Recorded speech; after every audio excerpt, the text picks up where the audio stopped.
小姐，应少爷回来了。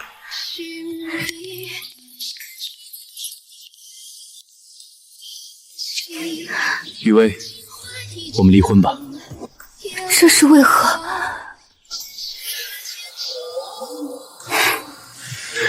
这是我的女朋友婉婉，也是我未来的妻子。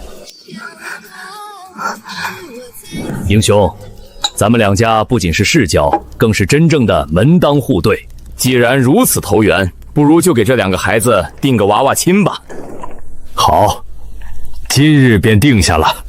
雨薇，往后他便是你的夫婿了。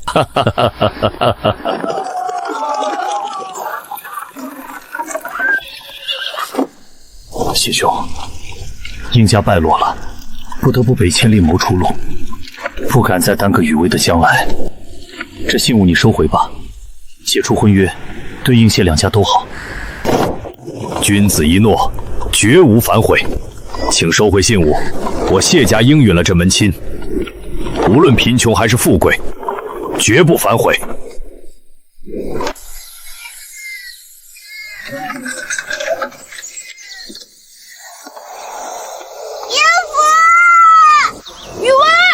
那一生，我记了16年。江南谢家富过5代，你是谢家的女儿，对你的教导绝不能松懈。仪态礼仪必须是名门闺秀中的典范。父亲，我今年12岁，求准许我赴金陵求学。你哥哥从金陵来信了，他说金陵办了女子幼园，与咱们家中的私塾很是不同。雨薇，你想去读书吗？想。我是奉我父亲的命令来娶雨薇的。我谢家向来信守承诺，我答应你。我父亲的意思是要我入赘。当时的应家只是平平无奇的小门小户，可他眼神笔直，似乎入赘谢家是一份必须咬牙撑起的清傲。入赘谢家，我只有一个要求，谢家必须资助我出国留洋深造。英雄3个儿子里，你是最小的，也是最有天赋的一个。如今新旧社会交替，你想去海外世界看看，倒也有志气。入赘谢家，雨薇就无需远嫁，这对我谢家来说是好事。你的要求，我应允了。小妹，应福之人虽有傲骨，但心思全在海外。以应家现在的背景，出国留学对他来说无异于痴人说梦。他肯入赘，全是为了那张船票。大哥，我知道，他向往海外，我向往读书，各取所需罢了。可他终究是入赘，这世道对赘婿，你真的想好了？我想好了，他入赘，我便不必远嫁父母膝下，这是好事。虽然我接受的是新式教育，但家教森严，祖母的教诲我记在心里。成亲后，我定会做好妻子的本分，给他作为丈夫的尊严。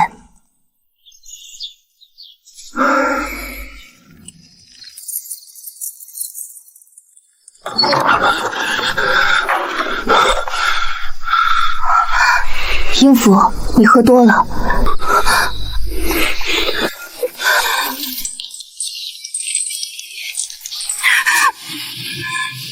原本准备了那么多柔情蜜意、温声软语，终究是一个字也没能说出口。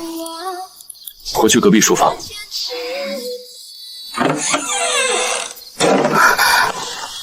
冷，为什么盖着被子还是觉得这么冷？英福，如今你已入赘谢家，便是谢家的人。虽然旧例里侧室与赘婿地位不高，吃饭也不准上桌，但在我这儿没这些规矩，坐下一起吃吧。多谢谢老爷厚爱，但我习惯了一个人，就不与各位同桌了。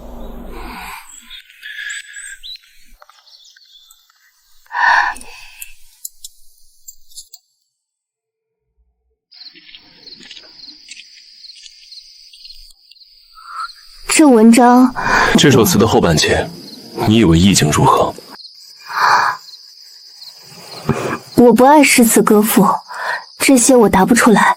也是，跟你谈这些文章诗词，确实是难为你了。谢雨薇，看来我们思想上注定不在一个世界。熄灯吧。他从来不知道，我专攻的是国际经济，他唯一对我热衷的，便是这夫妻房事。应福，关于刘洋的事，我的意思是，等手续办好了，你带雨薇一同去。谢老爷，国外局势动荡，我怕雨薇跟着受苦。有谢家资助，钱财不是问题。你们夫妻同心，在国外也能互相有个照应。既然你想跟我一起去浏阳，那就看你有没有这个福分了。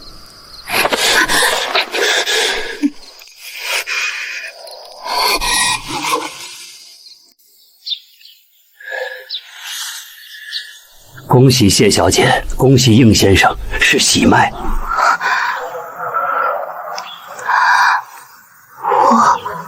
我真的有了身孕。既然你怀了谢家的骨肉，这远洋跋涉是肯定不成了，你就安分留在家养胎，这也是为了孩子好。终于，我再也不用被他那样粗暴的对待了。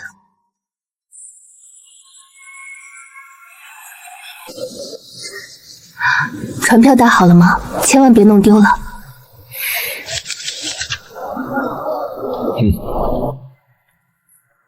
给你装了2季的衣裳，怕你到那边不适应，余下的我会托人远寄给你。知道了。到了国外，记得写信回来，家里有我，我与孩子都会想你。每月10号，记得汇钱。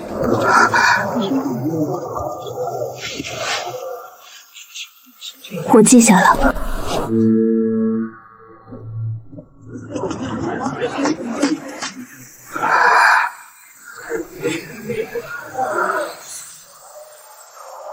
每月10号，记下了。雨薇，你这孕吐都2个月了，瘦的就剩一把骨头。昨儿个刚见了红，大夫说是小产的预兆，你可千万不能再为他的事儿劳神了。应福来信了。他怎么说？是在国外安顿好了问候你和孩子吗？他只说在国外落了脚，要租房子，要添衣物。他说每月的银钱不够用，须得再找。由他去吧，幸好孩子总算保了下来。这孩子生在开春，往后就叫谢霆，小字微竹，愿他如青竹般坚韧。父亲，既然孩子满月了，我想回金陵继续读书。好，书是要读的，我谢家的女儿绝不能被家事困住。雨薇，我陪你去金陵，乳母和帮佣我都挑好了，你只管专心读书，不必为照顾微竹分心。我在金陵大学堂附近买下了一栋洋楼，启程前就会打点妥当，你就安心去考你的学问。雨薇，你休学回家生个孩子，回来居然还能拿第一！国际经济这门科，既然学了，就没打算把它落下。你是不知道，这次公费留洋的名额，全校多少人争破了头。可你倒好，英法德3门外语全是满分，专业课成绩更是断层领先。既然都要争，那这个名额我就不客气的拿下了。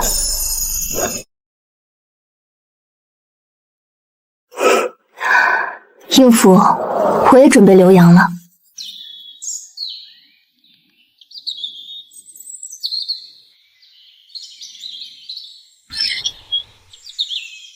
应福回县了，除了要钱，这还是他第一次主动给你写信吧？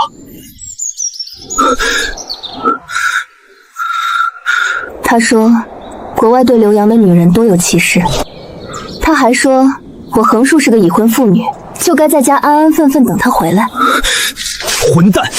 他应福是北平大学堂出身，我妹妹也是金陵大学堂的才女，凭什么他就能出国留洋，我妹妹就得守他到老？大哥，在家从父，出嫁从夫，这可是古训。雨薇，你在胡说什么？你读了这么多书，居然信这个？把这一地碎纸扫干净。是。我又不是嫁进他应家，他是入赘我谢家的人，我不曾嫁他，听他做甚？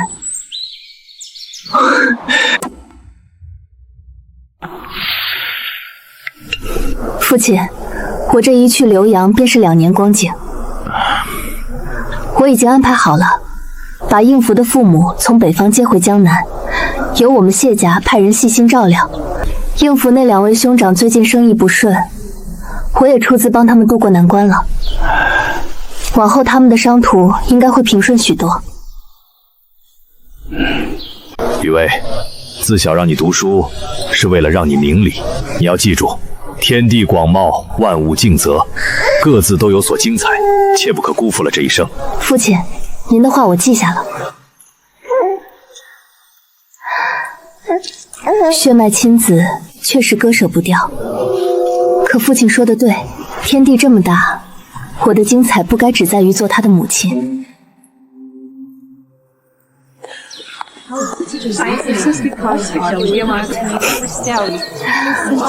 我选的国家还有这所深造的学校，名气远在应付去的那所学校之上。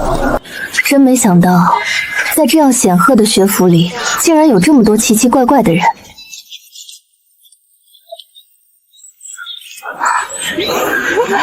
尤其是那一个，看起来最是与众不同。瞧瞧他那身衣服，真是越来越放浪了。就是，哪有正经学生穿成这样的，简直是浪荡。浪荡，我倒觉得是明艳，明艳到了极点。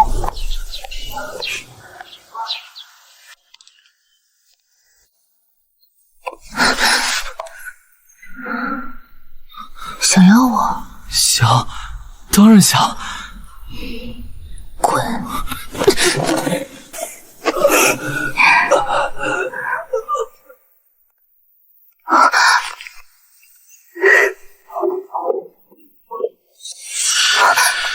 他叫金启，金姓，因为我祖母是前朝遗贵，我才格外清楚他的来历。自从那日被他发现我在看他，总能遇见他。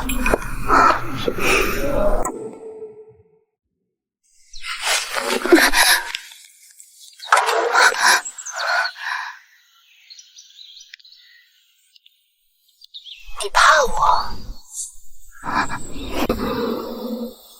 也不怕，不怕，不怕你不敢看我，不怕你课后故意躲着我走。金小姐，我来这里是为了读书，我与你不一样。与你不一样？难道我来这里不是为了读书？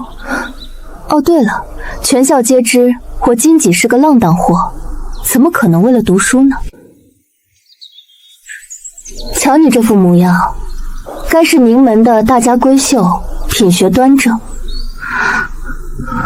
既然如此，谢雨薇，那不如我们比一比，3门功课，只要你有1门成绩超过我，就算我输，任你发落。若你输了，我要你当着全校师生面的正式向我道歉。那如果你输了呢？校内舞会上穿短裙跳艳舞，谢雨薇，你敢吗？有什么不敢的？我成绩向来出类拔萃，这赌约我赢定了。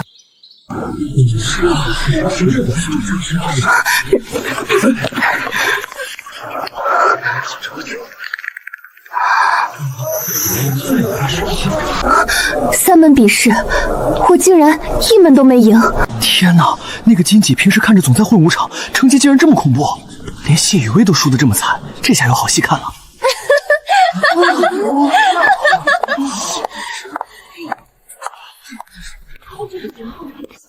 谢雨薇，看清楚了吗？3门比试，你3门全输，这成绩册上的白纸黑字，你可赖不掉。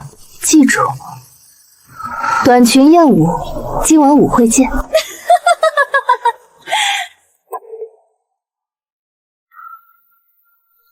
父亲教我，君子一诺；大哥教我，一诺千金。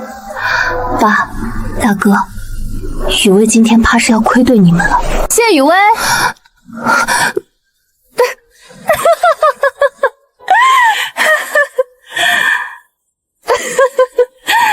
你就穿这身来跳艳舞？我不是不守赌约，只是我为人妻，为人母，我实在做不出那样的与你一般的事来。循规蹈矩那套我不爱，我这人就爱张牙舞爪的活着。名门淑女，我看都不看一眼。我就爱这副肆意不羁的模样。我爱喝酒，爱跳舞，也爱那些英俊少年。我享受众星捧月，更爱这风光无限。谢雨薇，你给我听好了，我是穿得少，可我不浪荡。你只会被表象迷惑，只会听那些流言蜚语，就因为这些，你心安理得地看清一个人。你觉得你只是输了成绩，我告诉你，你跟我之间的输赢远不止那几分倔面。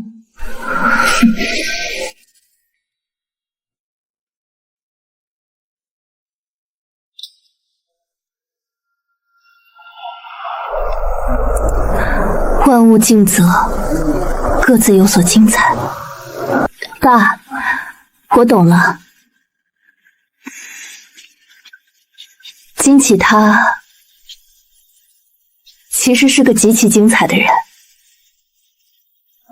是我输了。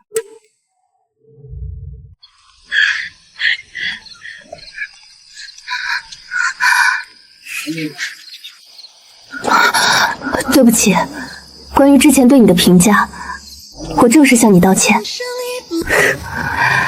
这世界上误解我在背后非议我的人，没有1000也有800。谢雨薇，真不缺你这一个。不过这么多年，能当面回来认错的，倒只有你一个。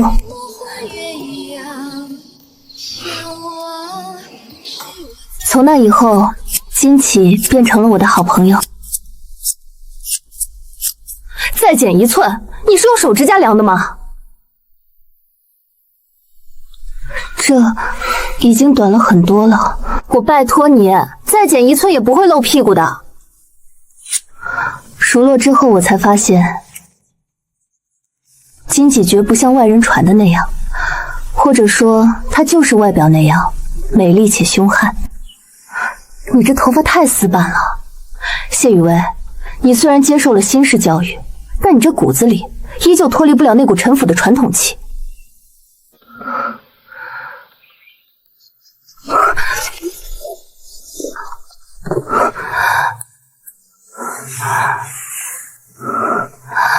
就悄悄卷一下。裙子改短，头发打卷，这只是第一步。金启，这半年我几乎被你牵着走，推着跑。我不但改头换面，还做了这么多以前想都不敢想的事。我把这半年的荒唐写在信里，本以为父亲和兄长会不悦。雨薇要与金启交好交心，这种女子在如今的世道中堪称传奇。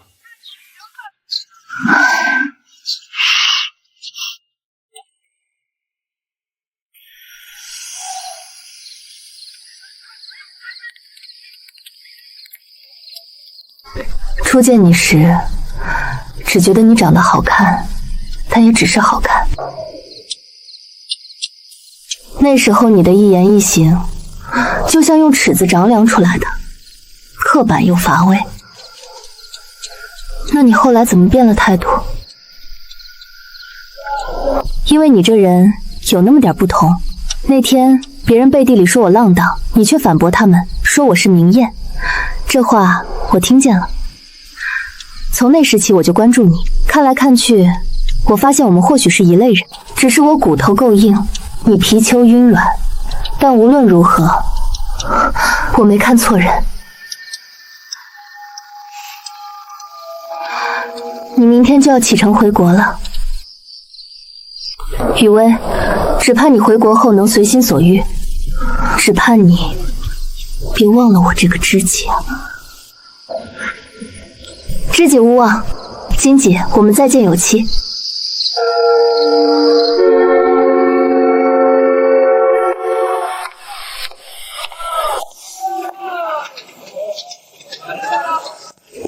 雨薇，护宁这北风都起了，你怎么还露着胳膊？好歹披件斗篷，穿的这么少，着了凉可怎么好？哎，爸，大哥，我不冷，这在国外很平常。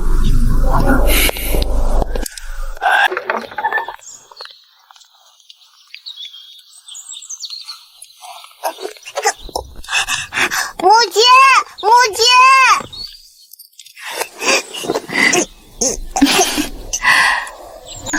我走的时候，微竹还只是个襁褓里的婴孩，一转眼都长这么大了。可不是，这孩子天天念叨你呢。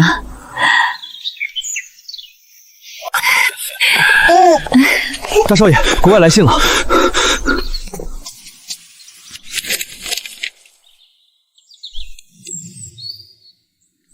是应府，他回国了。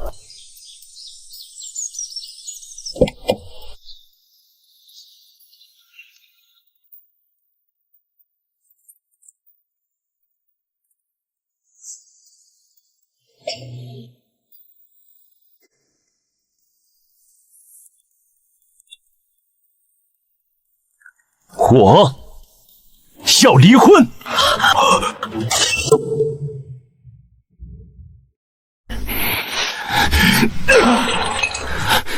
你刚回国，踏进谢家大门说的第一句话，竟然是这种混账话！爸，您别逼我了。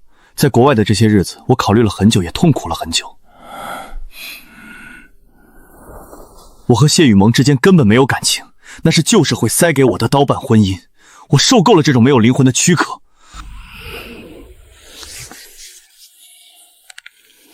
雨薇，念在你这些年在家照顾老人、拉扯孩子的份上，我给你最后的体面。我不休妻，只离婚。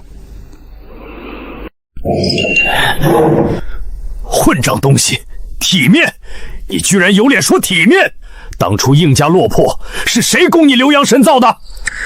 雨薇在国内为你生子操劳家业，你怎么敢说出这种话的？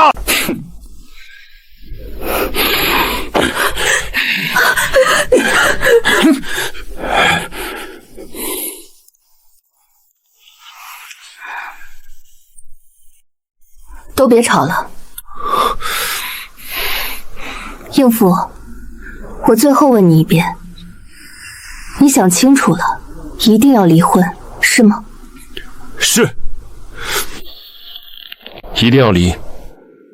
我只要这一份自由。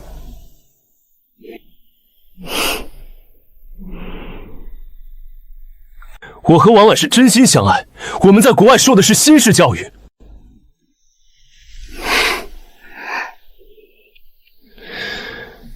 谢雨薇，这早就不再是那个允许三妻四妾的旧社会了。我追求的是一夫一妻的纯粹感情，我要给婉婉应有的尊重，也得给你一个明白的交代。所以这婚非离不可。尊重，交代。我是你三书六礼娶进门的结发妻子，你口口声声说和他是真心相爱，可在这婚还没离之前，他又算什么？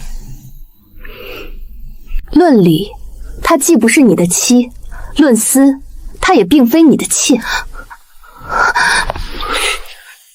既然你这么崇尚新社会的尊重，难道一直以来你就是让他这么没名没分的跟着你？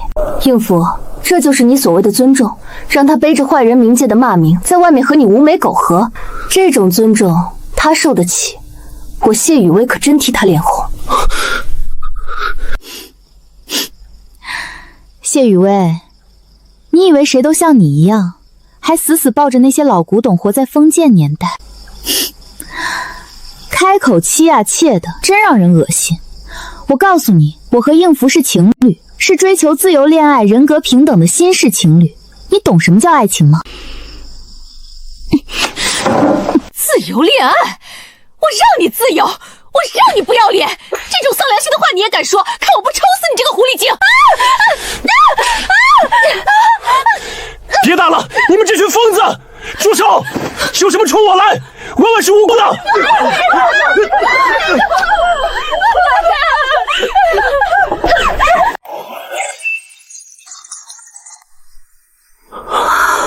我说够了。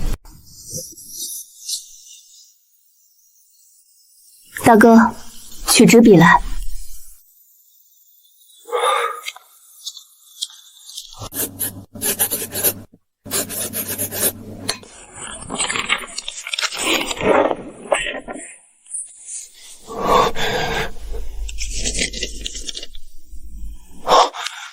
休书。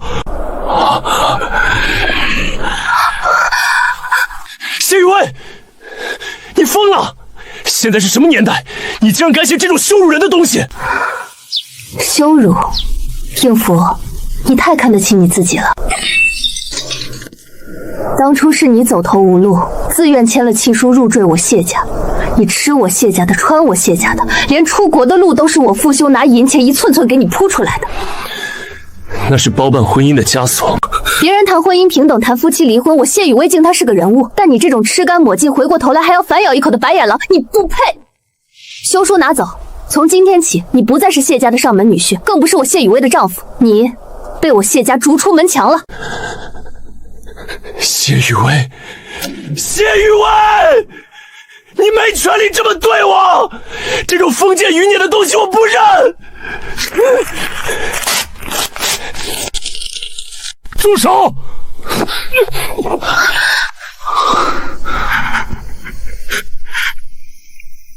雨薇，雨薇，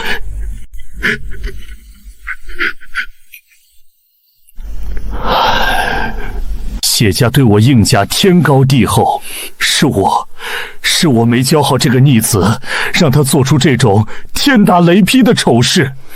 你要修复便修复吧，应家认了。爸，您在胡说什么？我是您的亲儿子，你怎么能帮着这个封建女人羞辱我？你这个不知感恩的畜生，你的良心都被狗吃了！大哥，送客。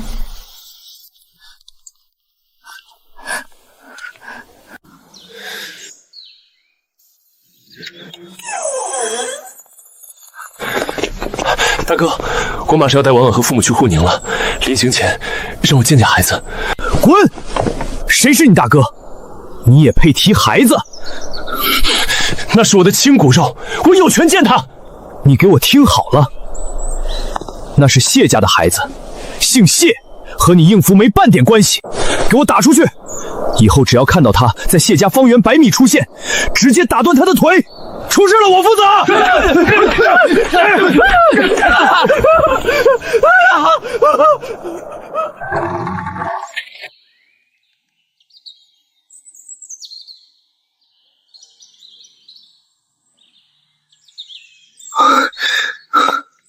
雨薇，看书呢。刚才外面有个讨饭的闹事，已经赶走了。你别多想，大哥在呢，咱家以后清静了。是应福吧？你都听见了，雨薇，你心里要是委屈，别憋着，咱们自家人面前没必要硬撑。雨薇，别这样，想哭便哭出来，你这样，大哥心里更不好受。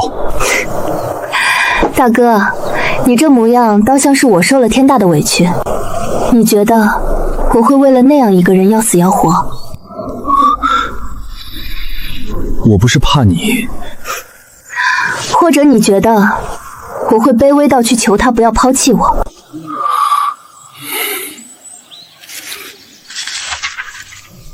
大哥，你不用这么看着我。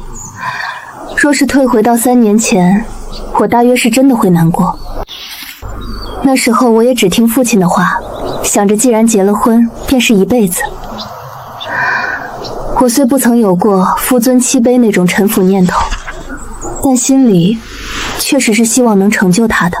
可现在想想，凭什么？到底为什么？雨薇，我谢雨薇出身江南名门世家，论家世，论学识，论眼界，这一路走来，哪一样不比他应付强？我为什么要嫁他？凭他那副清高的皮囊，还是凭他那点卑微的自尊？他应付，何德何能娶我谢雨薇为妻？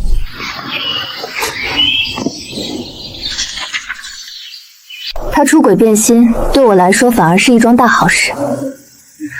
去父留子，正合我意。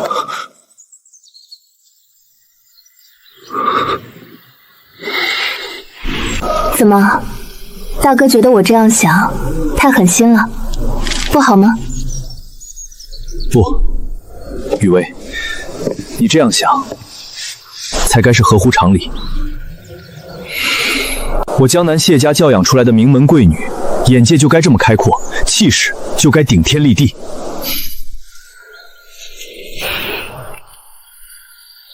我谢家的女儿，本就不必受任何人的委屈。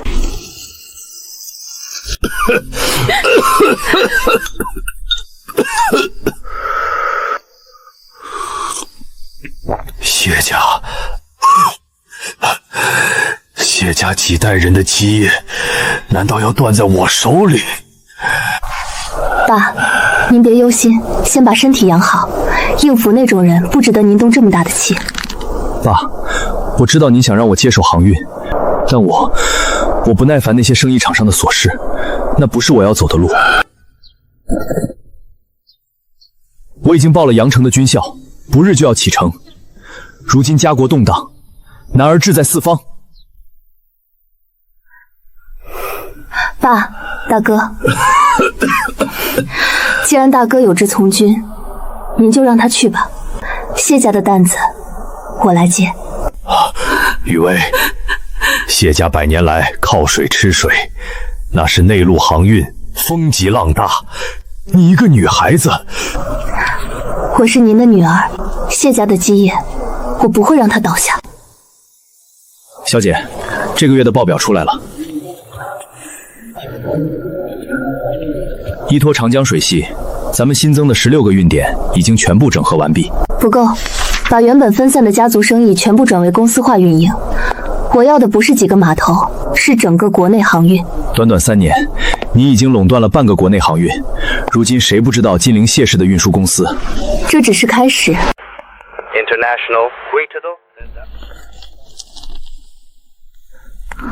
雨妹，如今天下生意，咱们谢家已经占了1半，这江面上挂的都是谢家的旗，你为何还整日忧心忡忡？爸，看似顺风顺水，可国际局势变了，这硝烟味儿怕是快要瞒不住了。你是说战火？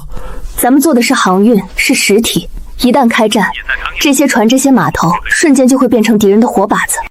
爸，我有个想法，我们要变实体经济为金融经济。谢家不能只守着这些船，我们要开设银行，储存黄金。开设银行，那可是动摇根本的大事。乱世将至，唯有黄金才是硬通货。我们要把谢家囤积5代数百年的财富化为黄金。你想去哪儿？湘江。好，既然你有此胆魄，父亲全力支持。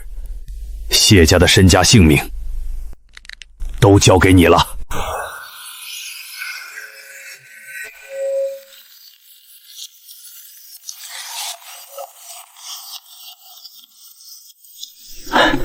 小姐，这最后一批重货也装船了。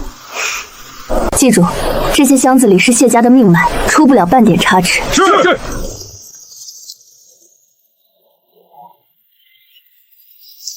去湘江，我要在那里开辟第2战场。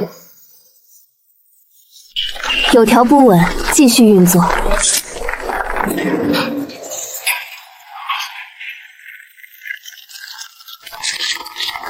我要在最短的时间内，让谢家所有的实体资产变现转入这里。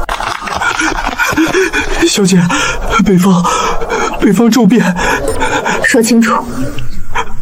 战报传来了，开战了。终究还是来了。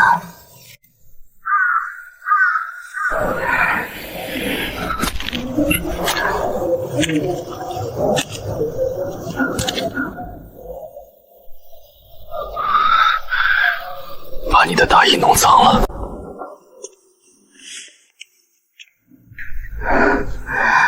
大哥，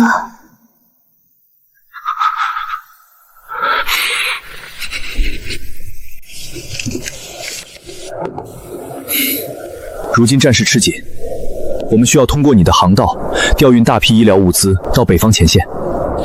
这是现在的南北航员物资清单。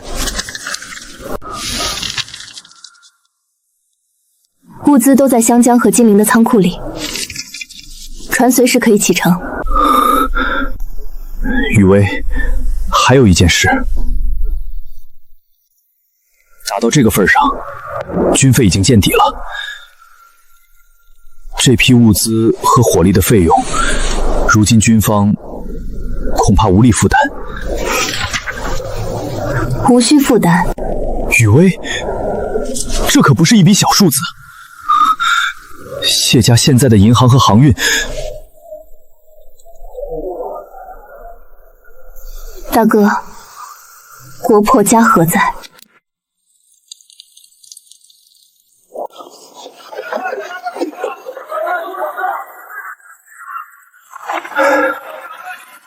你能想通，我也就放心了。你虽然在湘江开设了银行，但这国内航运的根基绝不能断。物资、情报、谢家的命脉，金陵必须得有人守着、运转着。放心吧，大哥，只要有我在，谢家的旗就不会倒。我既然穿了这身衣服，就没有退下来的道理。往后，后方这1000万斤的担子，就全赖你一人操持了。雨薇，跟我们一起走吧，金陵太危险了。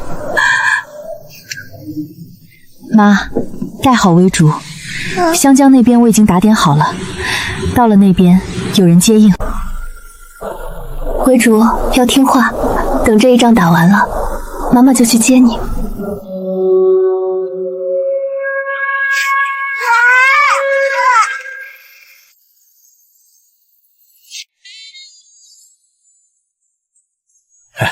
谢大小姐，如今天下大乱，唯独谢家的生意越做越大，湘江那边的银行更是日进斗金，佩服佩服。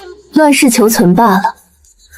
诸位老板，若有好的门路，可别忘了带上我这小女子。谢总太谦虚了，您这哪是小女子，您可是咱们金陵的财神奶奶。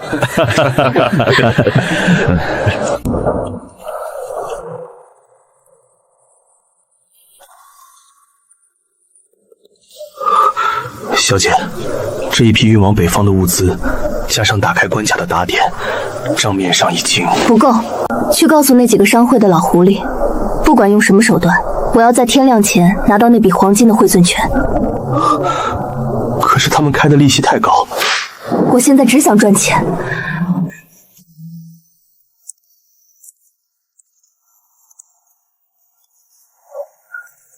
钱太重要了。这一仗打到现在，烧的是什么？是人命，是国力，更是白花花的钞票。只要能赚钱支援前方，我谢雨薇这一世的名声，哪怕是骂名，我也担了。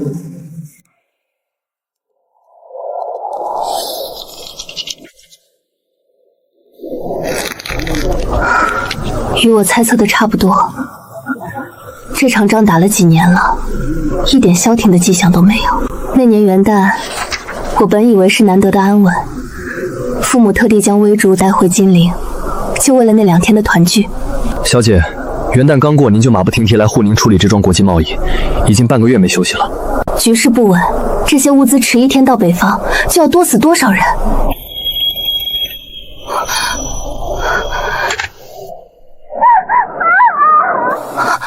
你说什么？精灵沦陷了！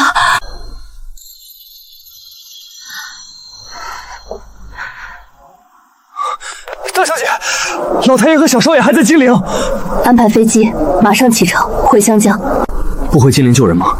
现在回金陵只能是送死。立刻去办。是。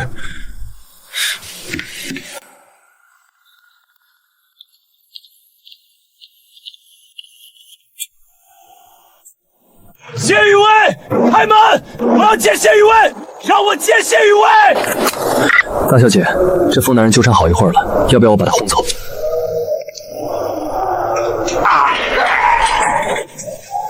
不用，让他进来。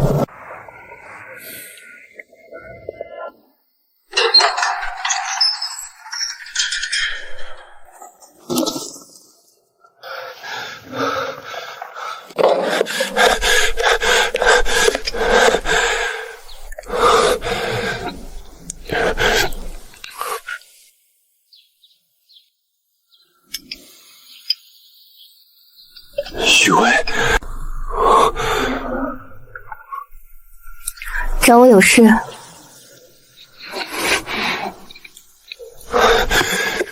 金陵沦陷了，这件事你可知道？知道。那你怎么还能坐在这里喝茶？金陵沦陷了，救孩子，去救救魏竹，那是你的亲骨肉，你快派人去救魏竹啊！夫人，所有的行李已经整理完毕，私人飞机也打点妥当了，咱们随时可以出发启程。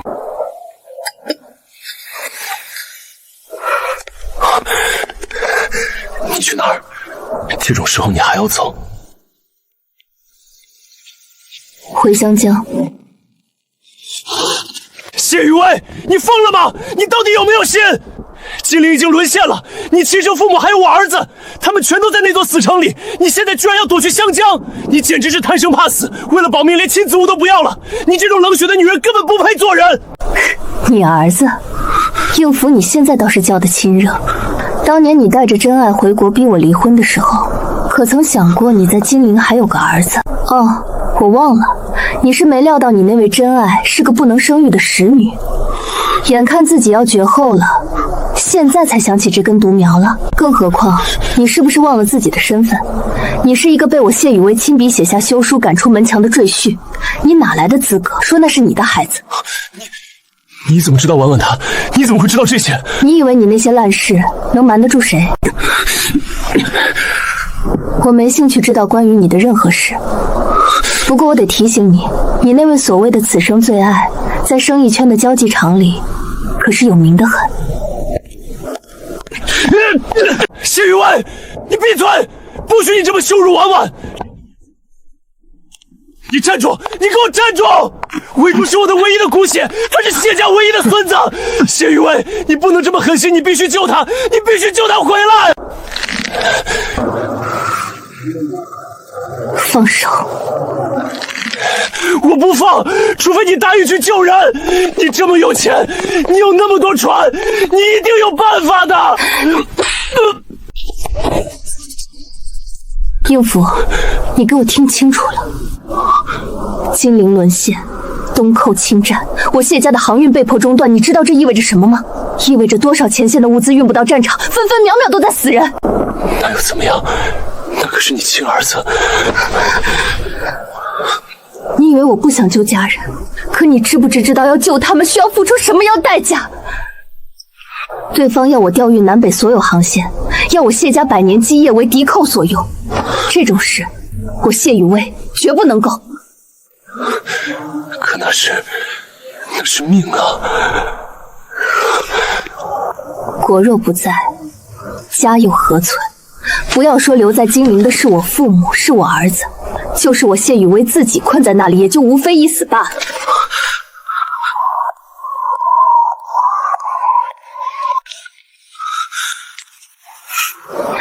看你现在这副模样，我只觉得可悲，更觉得可笑。金陵已经沦陷了，东寇的屠刀就在眼前，护宁也近在咫尺，我还不能死。谢家100年的基业，北方前线的补给都捏在我手里，我若死了，谢家就真的散了。谢宇文，你说的冠冕堂皇，你不能死，所以你就要牺牲了魏竹吗？那是你的亲生儿子，你为了你那个所谓的谢家，为了你的银行和航道，你就眼睁睁看着他去死吗？你这根本不是明理，你这是丧尽天良。应福，这早就不再是你谈情说爱的太平盛世了。乱世之中，没有谁是不能牺牲的。如果牺牲我一个谢雨娇能换回山河重铸，我绝不皱眉。谢宇文，你这个没良心的毒妇，你不得好死！拿儿子的命换你的荣华富贵，你会有报应的。金陵，那是我的家，坐落着我谢家的100年根基。开车去机场。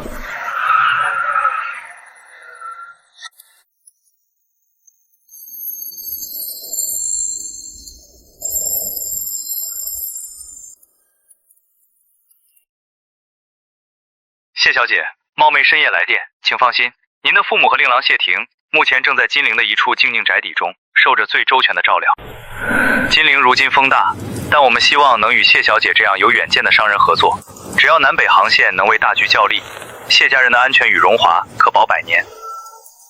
原来是贵客，多谢您费心照料家母和幼子，这份情谊雨薇记下了。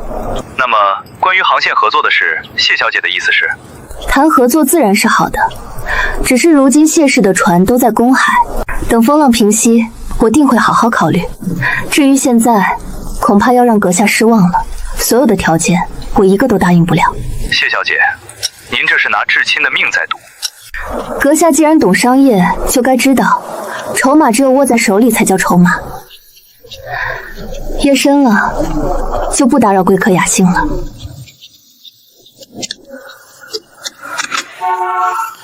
我知道我在做什么，我也知道这么做的后果。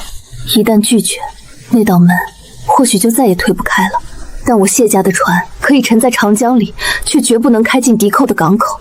爸，灰竹，等我。以前留洋的时候，总觉得神学课枯燥。教授说，人的灵魂重量是不同的，越是纯净，越是轻盈。那我呢？为了这盘航运的大旗，我冷酷果断地放弃了至亲。我这种人的灵魂，大概沉重的连地狱都落不下去了。我谢雨薇，终究是个满身罪孽的罪人。小姐，金陵那边传来的是老太爷的亲笔信。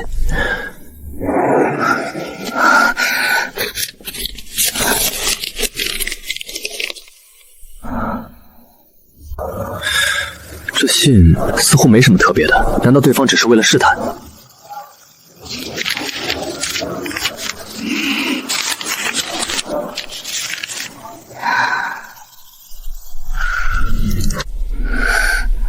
覆巢之下，安有完卵？为父已朽，区区一身，怎比万万同胞？微竹虽幼，已是谢氏之后，他亦无惧。吾儿雨薇，切记不可动摇。今虽百死，无悔也。百死无悔。爸，我懂了。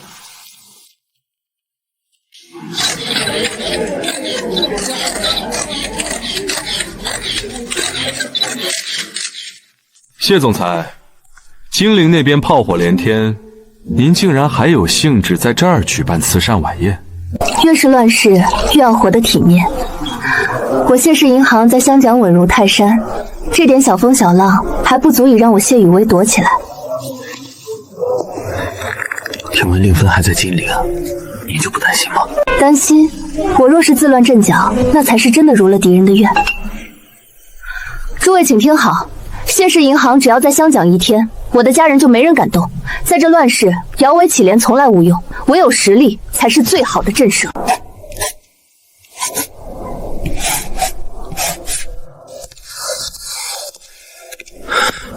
小姐，咱们最近这么高调，全港的报纸都在登您的消息，那边的人恐怕已经盯死咱们了。盯得好，我就是要让他们觉得我只关心钱，在乎名声，觉得我这谢氏银行是他们动不了的钱袋子。大幕拉开，台上唱的热闹戏是给他们看的，台下的事儿办得怎么样了？物资已经分批混进咱们的商运船队，随时准备北上。这出戏我必须唱得响，我要让他们知道，动我谢家，我就能让整个金融界跟着衰败。如履薄冰，步步为营。只要戏不演砸，霸和微主就还有一线生机。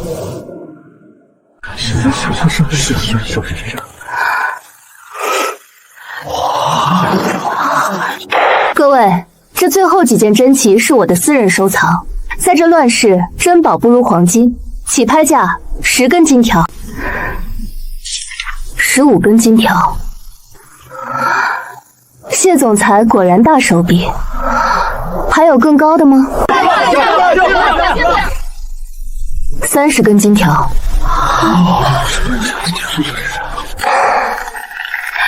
成交，整整2箱黄金，谢总裁多谢捧场。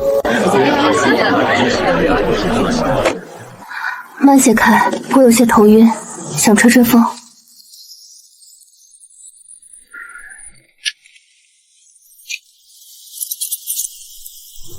我最讨厌这种晚宴了，一个个穿得花枝招展，装得像个名流贵族，其实骨子里抠门的紧，半根鸡毛都舍不得拔。雨薇，今晚幸好有你在这唱双簧，比我预想中的倒是多赚了不少黄金。你还是老样子，一点亏都吃不得。吃亏，在我的字典里就没这2个字。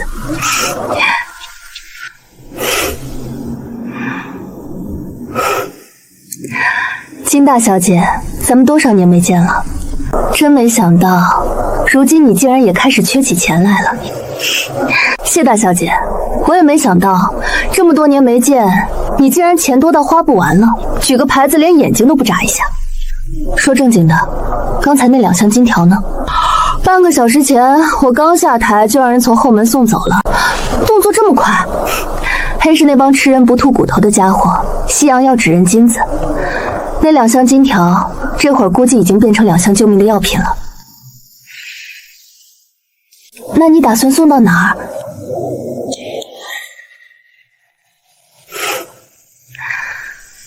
谢雨薇，你送到哪儿，我就送到哪儿。渭水两岸，你我虽然走的不是一条道，但归途终究是一样的。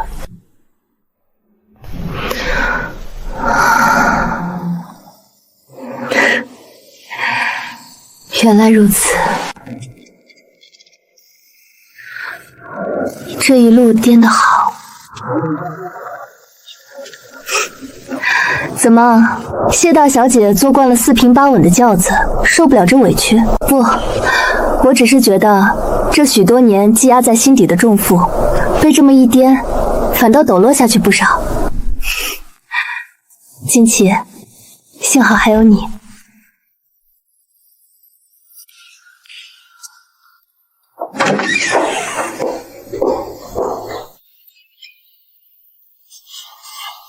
金大小姐，你这不请自来的毛病还没改，我衣服都没换妥，你就去我酒窖里抄家了。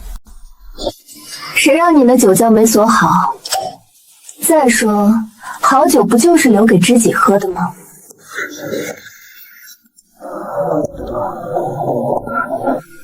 那2瓶是我费了老劲儿才淘回来的珍藏。谢雨薇，你说什么？放眼全校，我再也找不着一个能跟我对骂、能跟我比成绩的对手，也没了能说真心话的朋友，太无趣了，真的。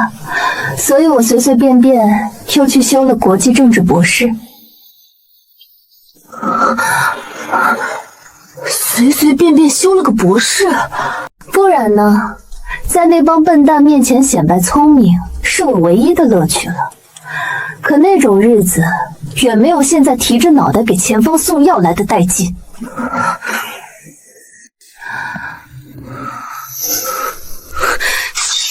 这好端端的石头，偏偏起了这遭波澜。放眼望去，战火如荼，那是咱们的江山啊！如今竟然疆土万里，一海之隔的那群东寇毛贼也敢来犯，他们戮我同胞，占我城池，简直是畜生不如！那是我们的根，如今却被生生拔起。那些流离失所的人，哪一个不是血肉之躯？不过那群杂碎也别想好过。这些年我在海外周旋，在那帮洋政客堆里左右逢源，硬生生给前方筹措了数门惊人的巨款。为了弄到那2箱西洋药和金条，我经济在这乱世里，到底还是有些功绩，有些手段的，对吧？功绩、手段，你觉得这世上难道只有你有？谢大小姐，这话听着忒是自夸了。你几时变得这么有自知之明了？连我的风头也要抢？怎么，我不该有吗？我谢雨薇这些年执掌航运，坐镇银行，我本就有功，本就聪明。金大小姐，你不服气吗？服气？我金启这辈子没服过谁，但对你，我服气的没话说。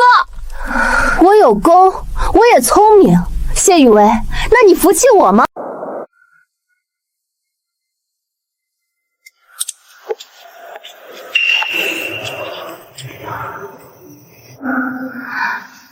吉米，把去欧洲的船票烧了，留下来。谢大小姐，当年在中流是谁说让我随心所欲的？怎么，我现在想去巴黎喝咖啡，你也要拦？这些年我一个人在金陵，在湘江单打独斗，我已经够了。这世道人心隔肚皮，我每天晚上闭上眼，想的都是哪条航线会被人卖了。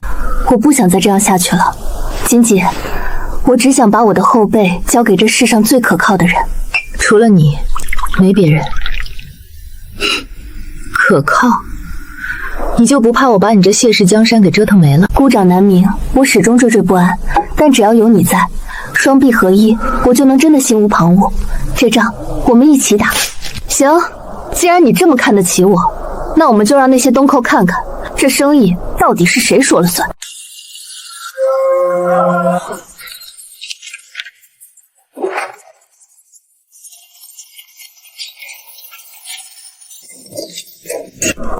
小姐，前线的补给线被封锁了，让船队改走私航，出了事谢家担着。告诉那些开船的，只要物资送到，赏金翻倍，把谢家所有的筹码全部投入这烽火之中。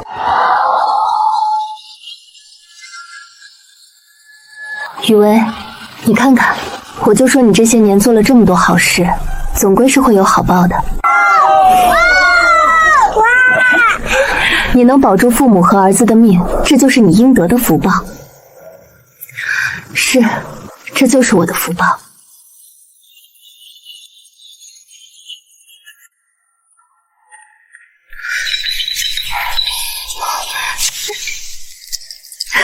雨薇，快看，我们胜利了！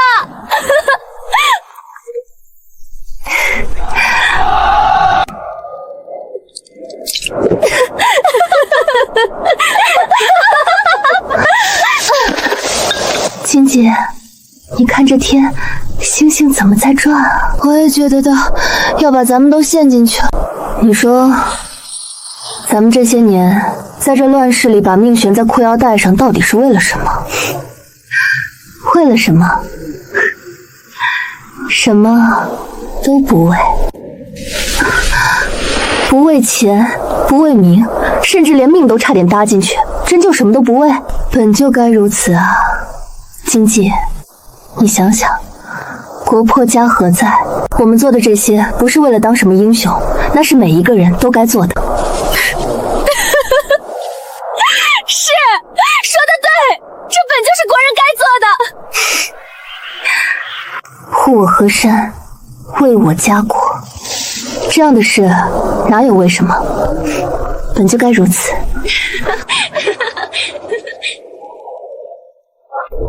雨薇，仗打完了，可咱们这辈子还会再有战争吗？不知道，未来的事谁能说得准呢？不过，就算真的还有，也不要紧了。咱们这一辈已经把所有的苦都吃尽了，不要紧。是啊，要把所有的仗就在咱们这个时代，在这个山河破败、满目疮痍的时代全部打完。咱们多流一滴血，后辈就能少流一碗。我们要让后世无仗可打，让他们安安稳稳的享太平，不要再像咱们这样，一睁眼就是动荡不安，一低头就是枪林弹雨，这太不幸了，金姐，咱们这一代人太不幸了。为天地立心，为生民立命，为往圣继绝学，为万世开太平。谢雨薇，你记得咱们在欧洲学校里学的那些东西吗？咱们这些年拼了命的所作所为，从来就不是为了此时此刻，咱们是为那个还没到来的明天。你且看着吧，你想要的那一日，那个后世和平、江山重铸的时代，它一定会来的，很快就会来的。那个时代究竟会是什么样呢？我猜，那大概是一个自由的、平等的时代吧。没有饥荒，没有硝烟，那里的人们蒸蒸日上，举手投足间皆是一派泱泱大国的气焰。那样的时代，我坚信一定会到来，很快就会到来。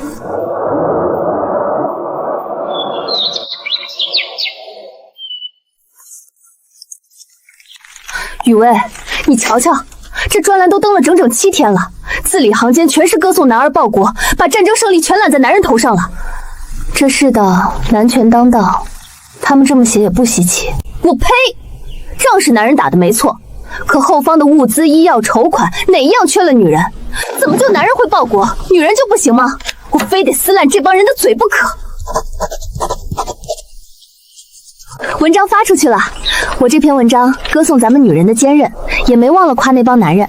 说到底，战场上流血牺牲最多的确实是他们，这是事实，我不偏不倚，免得落人口实。写的大气，不仅反驳了偏见，还占了理。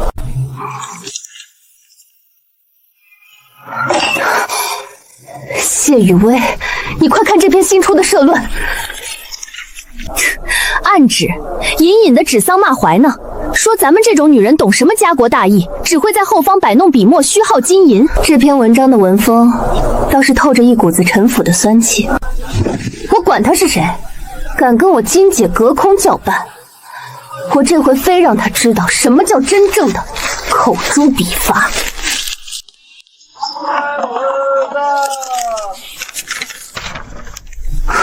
这缩头乌龟倒装起大度来了，真是好一副小人肚量的暗戳如指。他若真有底气，就该正面驳你的论点，而不是在这摆出一副受害者的清高模样。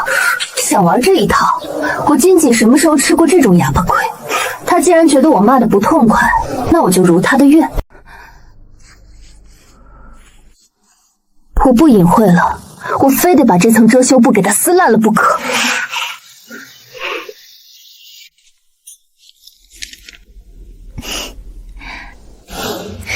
大小姐，金小姐和这位笔友已经隔空对骂了整整2个月了，现在的销量全靠他们。这位笔友词穷了，只能翻来覆去的讲规矩，可金启的文字却能骂出花来。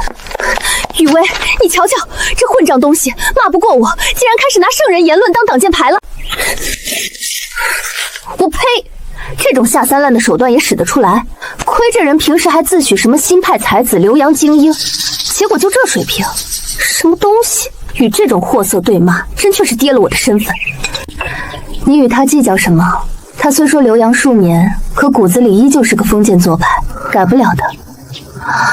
你知道他是谁？他一直用笔名，从未露面。他是应福。应福？那个被你休掉的吃软饭的货色，脏了我的文笔，这种货色也配跟我论战？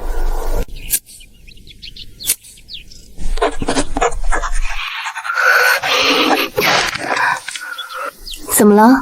从刚才进门就这一脸煞气，谁又惹着咱们金大小姐了？应付那个吃软饭的烂货！雨薇，我这口气真的顺不下去。不是已经骂了他2个月了吗？那怎么够？我当初还以为是在跟哪个才子切磋，结果是掉进了粪坑里。我要是不把他那层皮给扒了，我就不姓金。从今天起，我天天投，日日骂，我倒要看看他那张老脸还能往哪儿搁。应福，我那条珍珠项链呢？你不是说这周写了专栏就有钱吗？快了，我正在写这篇散文，还有那个中篇小说，写完就能换钱。写，你还有脸写？你出门看看。现在全城都在笑话你被个女人骂得狗血淋头。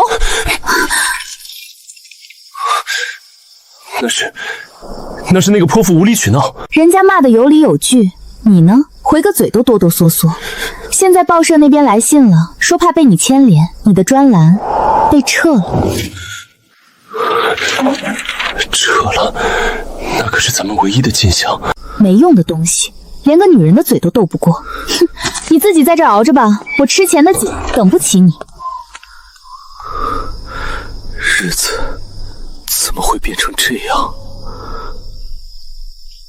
听闻他已经回不了嘴了，专栏撤了，小说也没人敢发。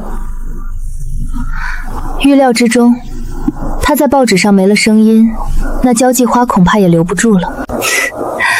没了谢家的供养，又没了名声，他的日子只会越发不好过了。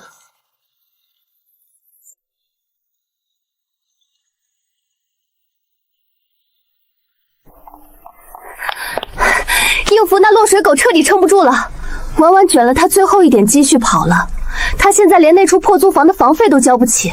雨薇，咱们要不要趁现在痛打落水狗？只要你点个头，我能让他这辈子连个乞丐都当不成。没必要，没必要！你忘了当初他带人回来逼你离婚的那个死德行了？你该不会是到了这时候还对他心软心善，想原谅他吧？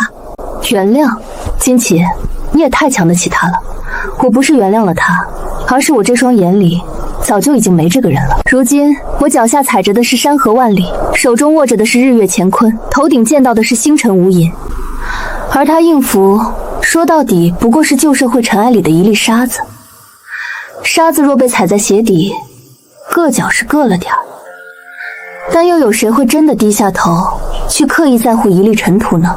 云泥之差，我为云，他便只配为泥。呸！便宜他了，就该让他跪在谢家门口磕头认错。急什么？抛妻弃子，狼心狗肺，这世间万物自有公理，他的报应早晚会到，报应天谴。